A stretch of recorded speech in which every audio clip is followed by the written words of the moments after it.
Hi, this is Anita from Anita Louise Art.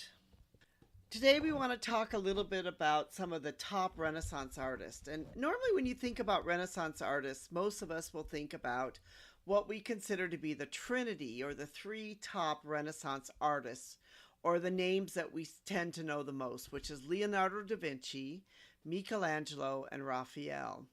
And those three are certainly three important artists. And we can't talk about the Renaissance art without really speaking about them, especially Leonardo da Vinci. You know, when you have a list of what your top artists are, and I've written a blog post which is entitled 21 Renaissance Artists and Their Works of Art. So if you'd like to find out more about the Renaissance and the Renaissance artists, I recommend that you go to anitalouiseart.com and you check out our blog that we've written about 21 top Renaissance artists. Today we're just going to touch on the lives of a couple of them. You know, Leonardo da Vinci was certainly one of the greats, and he was one of the most significant Renaissance artists, and he's considered to be the all-time Renaissance man.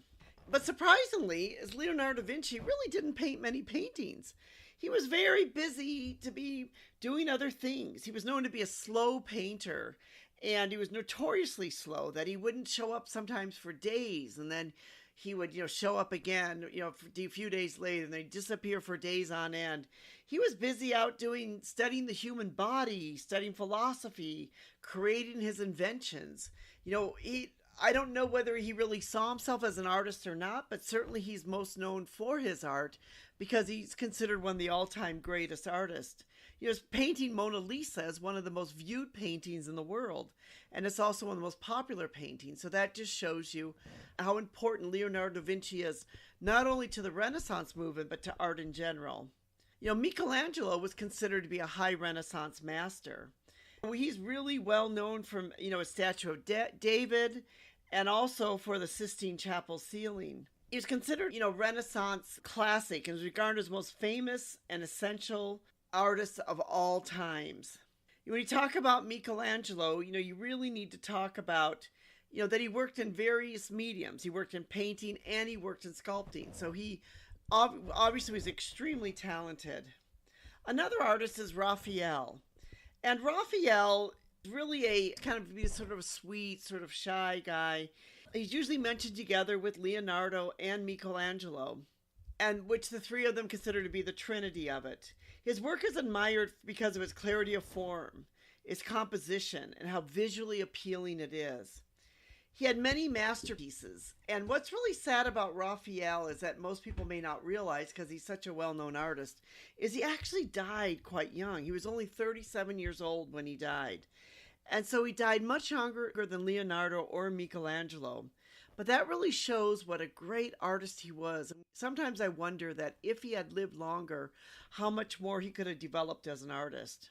Another famous artist who's not known so well maybe, but is another one, which is Giovanni Bellini. And he was celebrated for his use of natural light. And he was also Italian. And he, produced, several paintings that are quite well known. He lived and worked in Venice for his entire life. And Bellini had a long and distinguished career and is known as the artist who introduced the Renaissance style to his native Venice, Italy. So he's very important because he's the person who really helped the Renaissance get started in Venice. Another artist that I want to talk about is Andrea del Verrocchio. And he's important because he trained many of the other important artists. He was a sculptor, painter, a goldsmith, who was also a master, and he had an influential workshop in Florence. He was known to train many of the other important Renaissance artists, including Leonardo da Vinci and several others. So this is what really makes him as an important artist, because he helped to inspire or to be able to change the Renaissance through his art. If you go onto our website, you will find there many of the other artists there that they have some unique stories and some interesting things to be able to give.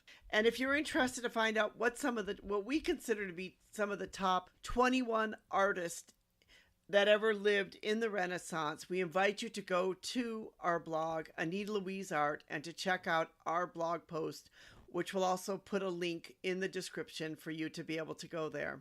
We hope you've enjoyed our video, and if you've enjoyed this video, take some time and subscribe to our YouTube channel. We'd love to be able to hear from you, and we'd love to have you become part of our community. Thank you so much for listening.